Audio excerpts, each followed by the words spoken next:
ओम श्री गुरु सत्ताई नमः। आप सभी को मेरा प्रणाम। देवराहा बाबा भारत के मान्य संत रहे हैं। बड़े बड़े उद्योगपति एवं राजनेता उनका आशीर्वाद पाने के लिए लालयित रहते थे। घटना तब की है जब परम पूज्य गुरुदेव गायत्री तपोभूमि मथुरा में थे। बाबा वृंदावन में यमुना किनारे डेरा डाले हुए थे। एक दिन आचार्य श्री ने अपने प्रमुख शिष्यों में से एक रमेश चंद्र शुक्ल जी से कहा, रमेश, मैं किसी से मिलने वृंदावन जा रहा हूँ, कुछ घंटों में लौट आऊँगा। और वे रिक्शे से वृंदावन को चल पड़े। रमेश चंद्र जी गुरुदेव को साक्षात ईश्वर मानते थे। उनके मन में जिज्ञासा उठी, किसी को मिलना था तो उन्हें खुद मिलने आना चाहिए था। ऐसा कौन है जिससे खुद गुरुदेव मिलने जा रहे हैं? कौतूहलवश उन्होंने भी एक रिक्शा किया तथा आचार्य श्री के पीछे चलते रहे। आचार्य श्री बाबा जी के डेरे पर जा पहुँचे। देवराहा बाबा स्वयं प्रवेश द्वार पर प्रतीक्षारत खड़े थे। शुक्ल जी ने दूर से देखा कि दोनों ने परस्पर अभिवादन किया तथा एकांत में थोड़ी देर बात करते रहे। उसके बाद आचार्य जी पुनः रिक्शे पर बैठे और वापस चल पड़े। शुक्ल जी चुपचाप दूर से सब देखते रहे। अब उनका समाधान हो गया। उन्होंने सोचा, अच्छा तो गुरुदेव देवराहा बाबा से मिलने आए थे, हम आए हैं तो चलो हम भी दर्शन प्रणाम करके चलें। वे देवराहा बाबा के पास पहुँचे और प्रणाम किया। बाबा ने उन्हें देखा और रोष भरे स्वर में बोले, शर्म नहीं आती? गुरु का भेद लेने की कोशिश करते हो? बाबा की बात सुनकर शुक्ला जी हतप्रभ रह गए। सोचने लगे, इन्हें हमारे छिपकर आने की बात विदित है। हाथ जोड़कर बोले, बाबा, भेद लेने का मन नहीं था, एक जिज्ञासा जरूर मन में उठी थी कि देखें गुरुजी किनसे मिलने जा रहे हैं। कोई भूल हुई हो तो मुझे क्षमा करें।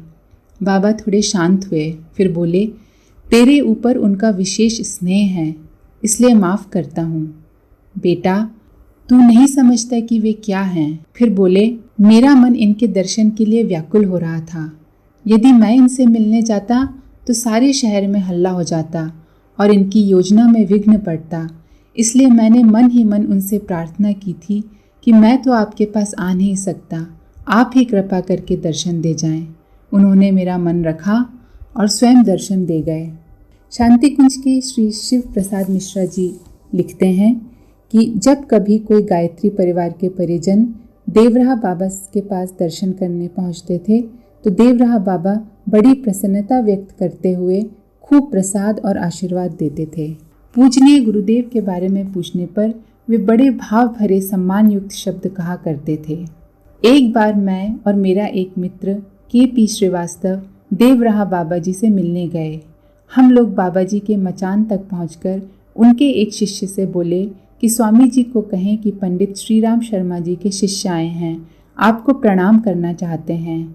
संदेश मिलने पर स्वामी जी ने दर्शन दिए और बोले, अरे पंडित श्री राम शर्मा आचार्य के बच्चों को हमारा प्रणाम प्रणाम प्रणाम। हमने मन ही मन सोचा, स्वामी जी हमें प्रणाम क्यों कह रहे हैं। तब तक स्वामी जी स्वयं ही बोले, आचार्य जी के शिष्य हो ना तुम महाकाल के शिष्य हो, युग देवता के शिष्य हो, तुम सामान्य नहीं हो। हम प्रणाम कर रहे हैं तो सोच कर ही कर रहे हैं। तुम्हारे गुरु श्री राम नहीं, स्वयं राम तुम्हारे गुरु हैं। कुछ दिन बाद हम पुनः उनसे मिलने गए। तब हमने उनसे कहा, कुछ पूज्य गुरुदेव के बारे में बताइए। तो वे बोले, तुम उनके पास से आए हो, तुम बताओ, मैं क्या बताऊं। हमने कहा, हमारी दृष्टि बहुत स्थूल है, आपकी दृष्टि सूक्ष्म है, आप उनके बारे में हमें समझाएं। तो वे बोले, जिनका मैं हमेशा अपने हृदय में ध्यान करता रहता हूँ, वे हैं तुम्हारे गुरु आचार्य श्री राम, साक्षात प्रभु राम। बाबा के शरीर छोड़ने के बाद उनके एक अनन्य शिष्य IAS अधिकारी जब पहली बार शांति कुंज पहुँचे तो चर्चा के दौरान उन्होंने पूज्य गुरुदेव द्वारा शरीर त्याग की तिथि पूछी। हमने बताया, पूज्य गुरुदेव ने 2 जून 1990 को शरीर छोड़ा। सुनते ही उनके मुख से सहज ही निकल पड़ा, देखो यही बात थी। पूछने पर उन्होंने अपना संस्मरण सुनाया। बाबा के देह त्यागने से कुछ दिन पहले ही वे बाबा से मिले थे। तो बातचीत के दौरान बाबा बोले, अब शरीर रखने का मन नहीं है। हमने पूछा, क्यों महाराज? तो अपने हाथ की खाल पकड़कर खींचते हुए बोले, अब ये चाम रखकर क्या करेंगे, आत्मा तो चली गई। मैंने कहा, महाराज बात समझ में नहीं आई, आत्मा कैसे और कहाँ चली गई? तो बाबा बोले, अरे वे श्री राम चले गए ना, अब ये शरीर रखकर क्या करूँगा। और कुछ ही दिनों बाद 19 जून 1990 को देवराहा बाबा ने भी शरीर छोड़ दिया। वंदनीय है यह दिव्य प्रेम और वंदनीय है उसे धारण करने वाले महापुरुष। श्री शिव प्रसाद मिश्रा जी अपने आंखों देखे प्रसंग बताते हुए कहते हैं कि एक बार आर्य समाज के सुप्रसिद्ध संत महात्मा आनंद स्वामी सरस्वती जी हरिद्वार आए हुए थे और व्यास आश्रम में ठहरे थे। गुरु जी ने मुझसे कहा, जा शिव प्रसाद देख कर आ तो महात्मा जी आश्रम में है कि नहीं। मैं व्यास आश्रम गया।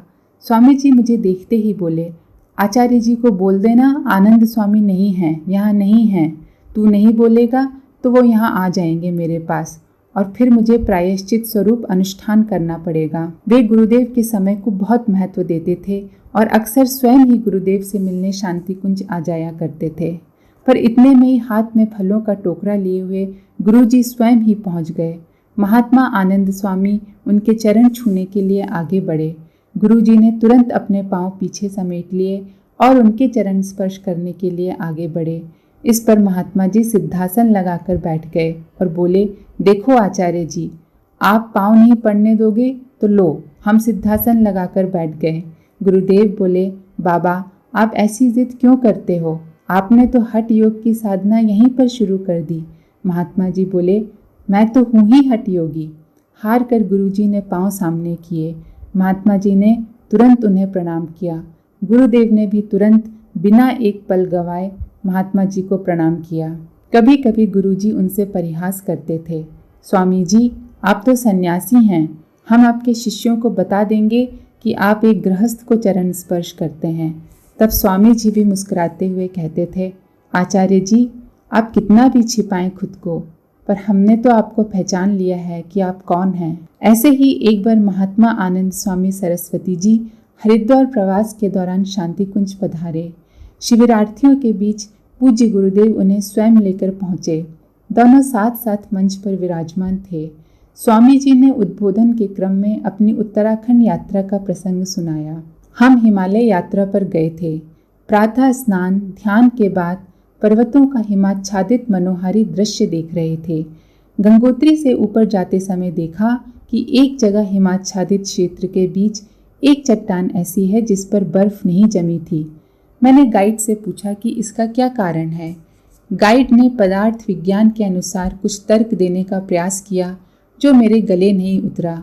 मैंने कहा, यह बचकानी बातें छोड़ो, कोई ठोस बात पता हो तो बताओ।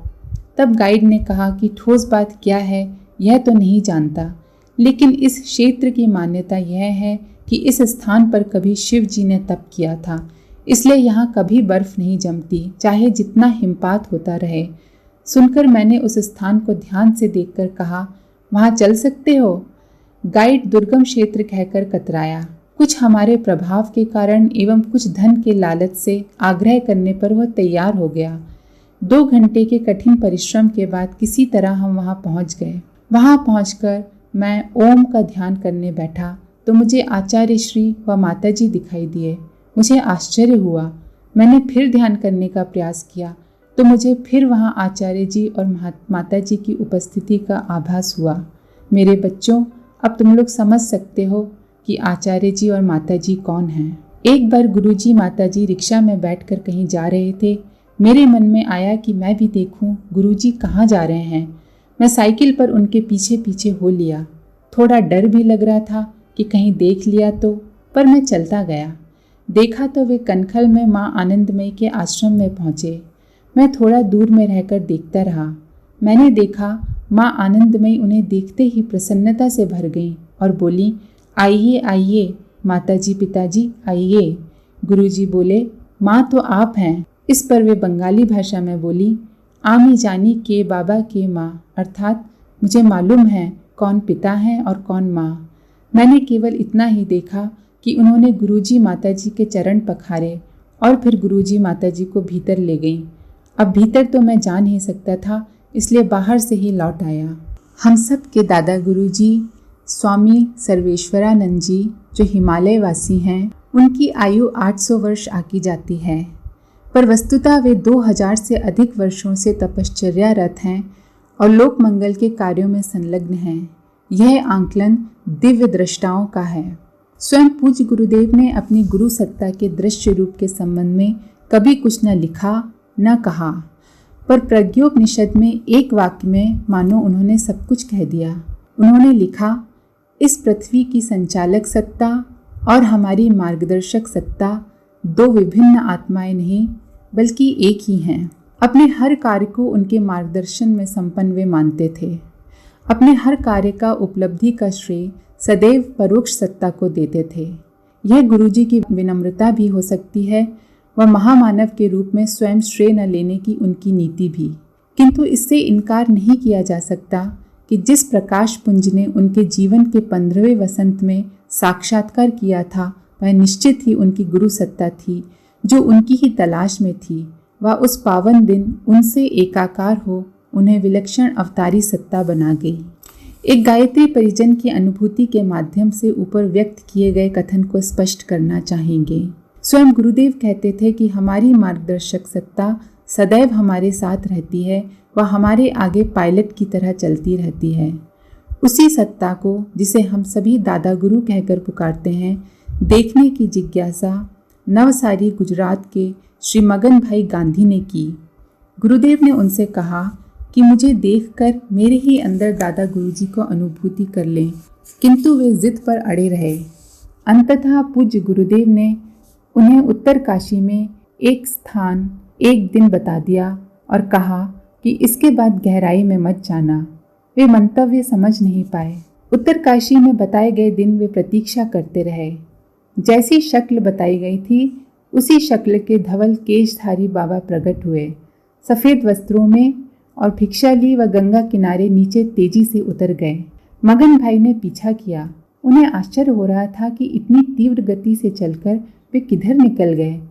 वे एक कंदरा के समक्ष खड़े चारों ओर दृष्टि दौड़ाने लगे। तभी झाड़ी के पीछे से कुछ आवाज़ आई। पहुँचे तो देखा कि वे ही श्वेत केशधारी बाबा बैठे हैं। किंतु यह क्या? जैसे ही उन्होंने अपना हंसता हुआ मुखमंडल मगन भाई की ओर किया, मगन भाई आश्चर्यचकित रह गए कि ये तो अपने गुरुदेव स्वयं पंडित श्री राम शर्मा आचार्य हैं, जिनसे वे कोठरी में 5 दिन पूर्व मुलाकात कर सारा अता पता नोट करके लाए थे। गुरुदेव ने कहा, अब तो विश्वास हुआ कि मैं व मेरी गुरु सत्ता एक ही है। अब आगे से अविश्वास न करना, ना ही संत बाबाओं के पीछे भागना। इतना कहकर गुरुदेव अंतर्ध्यान हो गए। सारी यात्रा छोड़कर मगन भाई वापस हरिद्वार लौटे। बार बार गुरुदेव के चरणों पर गिरकर क्षमा मांगी। वह कहा कि मुझ नादान को सजा दीजिए, क्योंकि उसने गुरु सत्ता पर अविश्वास किया। गुरुदेव ने प्यार से समझा भर दिया और समाधान हो गया। आप सभी का बहुत बहुत धन्यवाद। ओम शांति। हमारे YouTube चैनल को सब्सक्राइब करें और बेल आइकन को दबाकर ऑल पर क्लिक करें ताकि नोटिफिकेशंस आपको मिलती रहें।